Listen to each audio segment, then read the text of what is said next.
Stay tuned, we're wrestling with computers. Today's special guest, Gary Maestes, is going to talk to us about internet safety. So go get yourself a piece of paper and a pencil because you're going to want to take notes. We're off to the world of technology.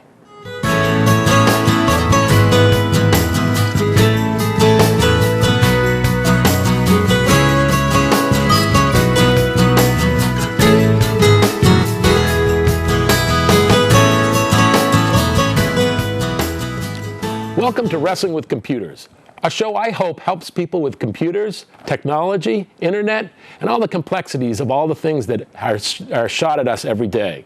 Today we've got a special guest, Gary Maestes, with us to help us talk about some of the threats that are out there on the internet. I'd like to start with a couple stats that are just staggering. 48% of students K through first grade level interact with people on websites, while 50% indicate that their parents watch them when they use their computer, leaving the other half completely prone to exposed predation and other threats. And 48% again of K through first reported viewing online content that made them feel uncomfortable, of which 72% reported the experience to grown-ups. 63% of teens said they know how to hide what they do online from their parents. And 11% have unblocked disabled parental guidance controls. A large majority of teens, 71%, have established online profiles, including those on social networks. 65% of high school students admit to unsafe, inappropriate, or illegal activities. 31% of 7th to 12th graders pretended to be older to get online websites. There's a perfect storm is what they're talking about now on the internet. Over the past 15 years, a number of dynamic, powerful, and destructive elements have come together, creating a perfect storm scenario for our children to fall victim to exploitation in the digital age. For the first time, sexual predators can communicate with unparalleled and anonymous access with our children, violating the safe walls of our homes without our knowledge. There are over 645,000 registered sex offenders in the United States, and over 100,000 have been lost in the system. The internet has also become the leading technology for distributing hardcore pornography, grossing $13 billion annually. Internet child pornography is a $3 billion per year industry, and sadly, this horrific abuse represents one of the fastest growing businesses online. Everyone, including your child, is potentially one click away from having a virtual sexual interaction or being exposed to material once only available in the black market. So this is a serious threat to our children. And Dr. Maestes, what do you see out there right now? What are our children getting attacked with, and what are the threats? I think we've seen over the last 10 years a significant concern over activities students are taking part in, young children are taking part in regarding the internet. The internet is, I call it almost like a wildfire, in the sense that a fire starts and it has the potential to grow extremely quickly. We have students that have access to the internet probably from the minute they get home to the time they go to sleep. And one of the concerns that we have in the schools is the online activity that students engage in at home. We don't want control of it, but I think we need to help parents to navigate and understand exactly what children are getting into, because children are very sophisticated. I often tell parents that, I have a degree in technology education. I went to school for technology. The education I got in college, graduating from college with a degree in technology, the type of skills that I developed and learned through a college education, kids get that by the time they're in 5th grade. So they have a level of sophistication. You mentioned earlier how kids can hide things, how kids can actually get into software, can get into firewall issues. They're very sophisticated, and I think for us, as a community, a society, and parents, one of the biggest things that we have to be concerned about is how do we learn to navigate? So I think that's a big concern for us, because we can't monitor it in school. We have our our set of parameters Yep. and security issues and filters, but a lot of what happens and gets carried off into school are things that happen at home.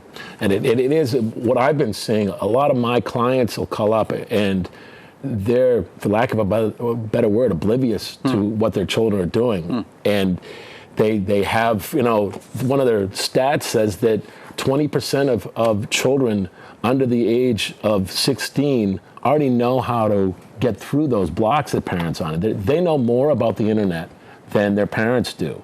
So it's a very difficult thing. The biggest problem is that it's rampant. And we as a society have watched this from afar, saying, wow, this internet is getting huger and huger and huger.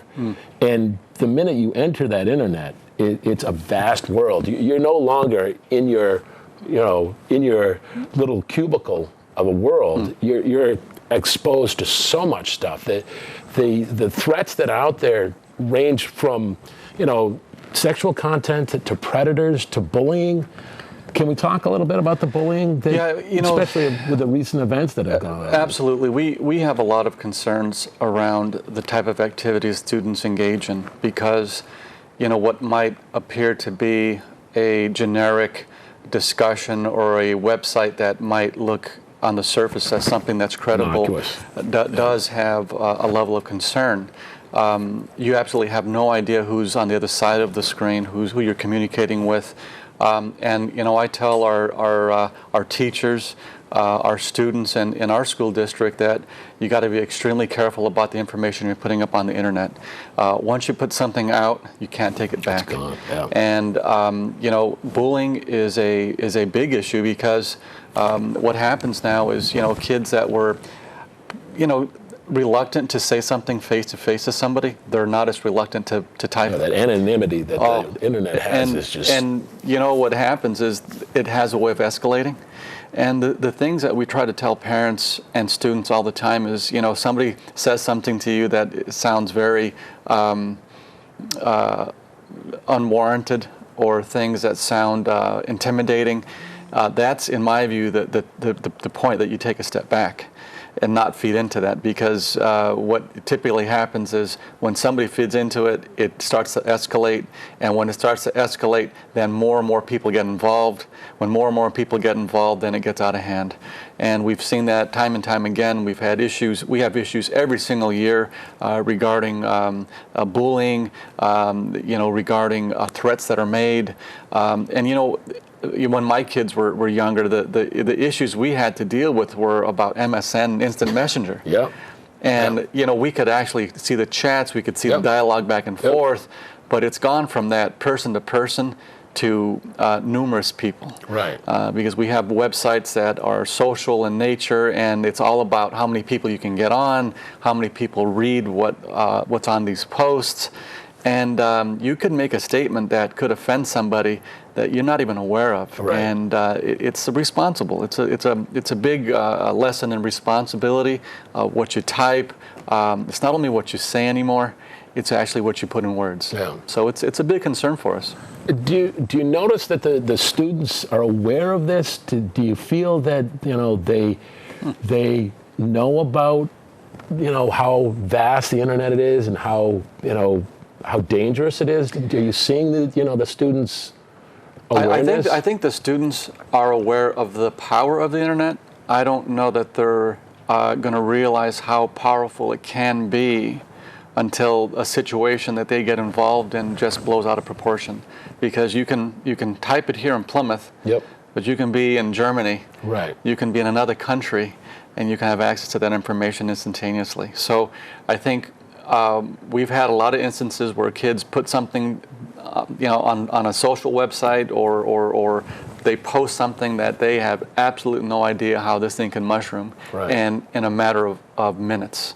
It used to be, word of mouth, things would travel through the internet. Matter of fact, most of the issues that we have in our school district or throughout the town or even throughout the country, when there's something that happens that's drastic, kids find out about it almost instantaneously. Yep. Matter of fact, a lot of information we get yep. because a teacher heard it from a kid through a Right. website, through, hey, did you see what was posted? Right. We find out information very, very quickly because of what gets indicated on the internet. And it's hard because technology is such a great teacher. You know, there's computers in every classroom. There's, you know, you see on the TV that, you know, Citrix and has that great webcast and things. It's hard to, how